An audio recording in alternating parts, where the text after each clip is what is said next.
And welcome back to the Daily Dribble podcast, guys. As always, I'm your host, Nick Zammit, back after a little layoff last week. Now, first and foremost, I will apologise for that. It was a slight, well, let's say pretty extensive technical issues. I ended up short-circuiting the house with my phone on the charge during the night. The phone completely blown up. Still kind of ironing it out, trying to get that actually fixed as we speak. It's been sent over to Melbourne. It's been here, there, and everywhere. Been an absolute disaster show. So thus, I had all my notes, everything ready to go on that one. But unfortunately, that went out the window pretty quickly. So, nevertheless, back this week with an old phone in hand that's going to serve a job. Hopefully, next week I'll have all that ironed out. Touch wood, it all goes according to plan. But nevertheless, the show does go on. So appreciate you guys tuning into this one. And even despite somewhat lesser content during the week, I'm continuing to stay up to date with all the socials, Instagram, Facebook, YouTube, Twitter, and TikTok for everything regarding the NBA and the NBL, which is certainly an exciting time for the aforementioned NBL, given it's playoff basketball time. The Tassie Jack Jumpers clinched their spot in a semi-final matchup versus the Perth Wildcats starting next week. They're very, very excited to say the least. But certainly the NBL is ramping up as well. On today's show, though, speaking of playoffs, the NBA playoffs really aren't that far away. Now, I'm a firm believer in diamonds are made under pressure. So today I thought I'd take the opportunity to highlight, I've got four here, four written down, either teams/players that are under the most pressure going into this year's playoffs. Certainly looking forward to getting into it. Hope you guys enjoy it. Would love to hear your thoughts, what I got right, what I got wrong. Keep the conversation coming. As I always say, I love talking basketball. So be sure to hit me up on the socials there. Let's not stand on ceremony. Let's get into things. I'm going to start firstly with the Boston Celtics.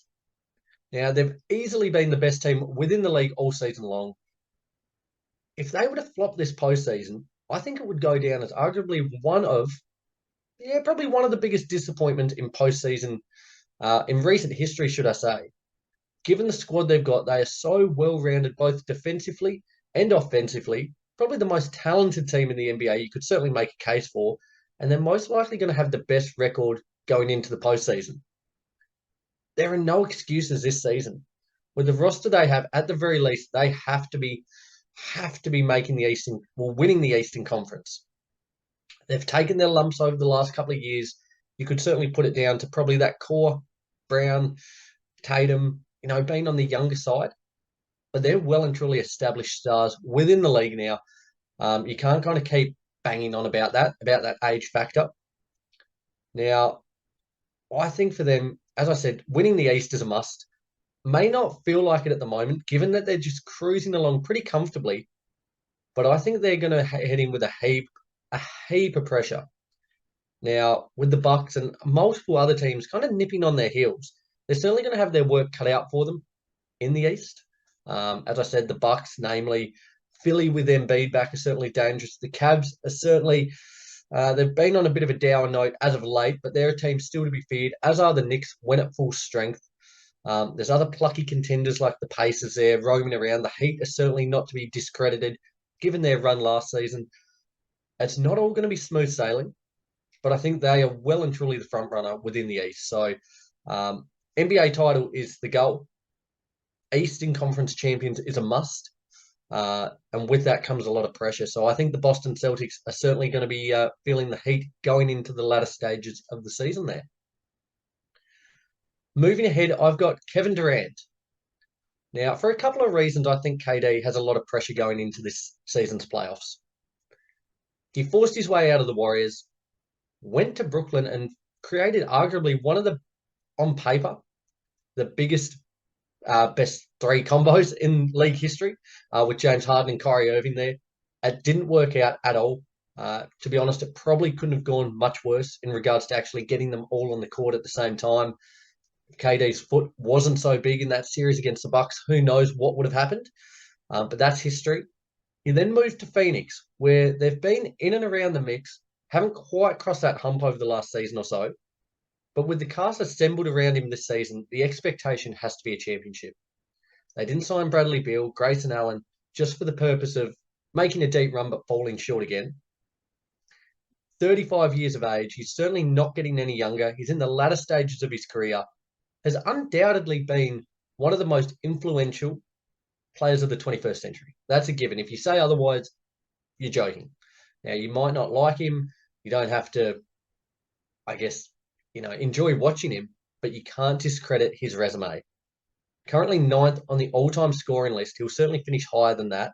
He's a 14-time All-Star, 4-time scoring champ, a league MVP, and 2 times final MVP. Currently a 2-time NBA champion as well. Already considered a great of the game. That's undeniable. But clinching that 3rd title, I think, would just elevate him into that top tier or 2 of NBA players in history. It's a pretty elusive club. And certainly for him, in terms of building his legacy and cementing it, this might be his best chance before the curtain closes on what's been a tremendous career for KD. But as I said, with Booker, KD, Nurkic, Bill, Grayson Allen, that starting 5 is lights out. There is probably no better opportunity for them than this year, I think. So a lot of pressure on the Suns as a whole, the ownership, everyone involved with the organization. But I think KD, in terms of cementing his legacy, he joined the Warriors. They were a made team already. A couple of titles there, no worries. He's a lot of people have turned sour just on him based on the way he's gone about things. But this could be an opportunity for him, as I said, to cement his legacy, cement his place within the all-time greats of the game. Chip number 3 would be a tremendous effort there. So a lot of pressure on KD this season. 3rd, I've got a little slash one. So I've got Doc Rivers / the Milwaukee Bucks. Now, aside from the Celtics, within the Eastern Conference, the other contending team is the Bucks. You can look at Philly, but with Embiid on the sidelines, they certainly drop down a tier. The Bucks are the other front runner there.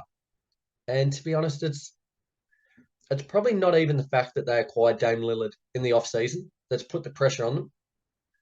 Part of their pressure has come from the fact that they fired head coach Adrian Griffin only months into his tenure. I thought he was doing a pretty respectable job. They hadn't certainly clicked, were firing on all cylinders, but he was doing a commendable job there. But they offloaded him, as I said, a couple of months into his tenure to make way for Doc Rivers to come in and essentially save the day. What I find funny, just on a little tangent, in terms of sport, it happens in every sporting code around the world, whether it's basketball, soccer, AFL here in Australia, whatever the case may be. When things go awry, it's not the players. They're the ones on the court. They're the ones who are making things happen, who actually cop the blame. It's the coaches the first and foremost to get fired. And certainly some of the time it's probably warranted, but not all the time. A lot of ownership has to come back on the players, but that's a slight different tangent there. It doesn't have too much to do with Griffin and Rivers there. But in terms of Doc Rivers, the early returns across the regular season weren't great. Across his first 10 games with the franchise, they were 3-7. A little bit better as of late. The hope, I guess, there is that these are just kind of growing pains and somewhat of a learning curve with him coming into the franchise. But again, even before Rivers came in, they had been inconsistent this season.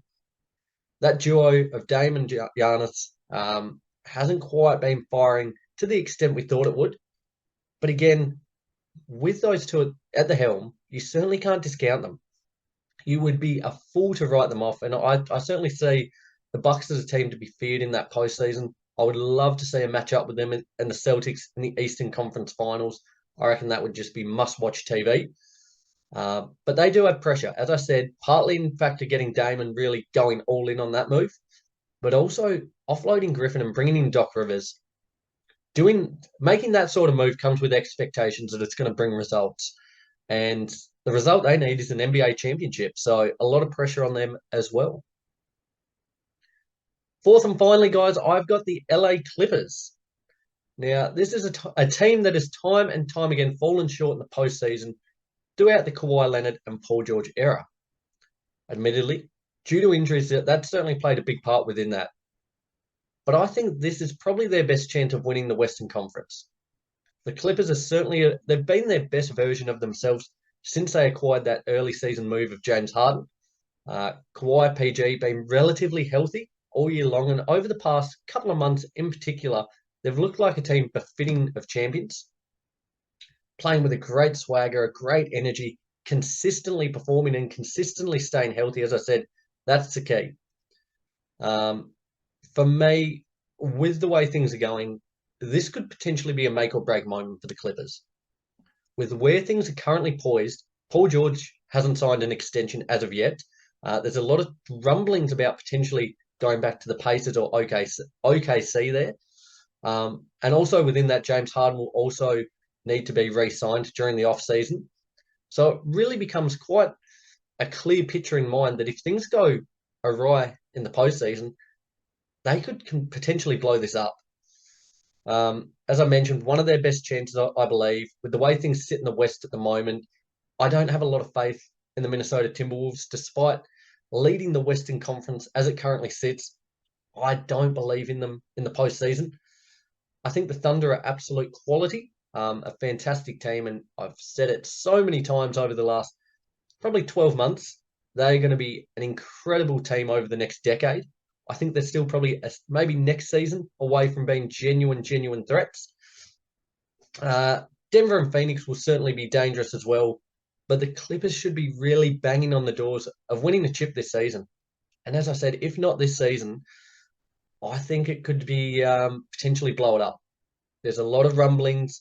There's a lot of pressure that comes with being in LA. A lot of money being forked out there. So they are probably the team under the most pressure, I think, especially a track record of losing over the last couple of seasons. They went in on Paul George and Kawhi.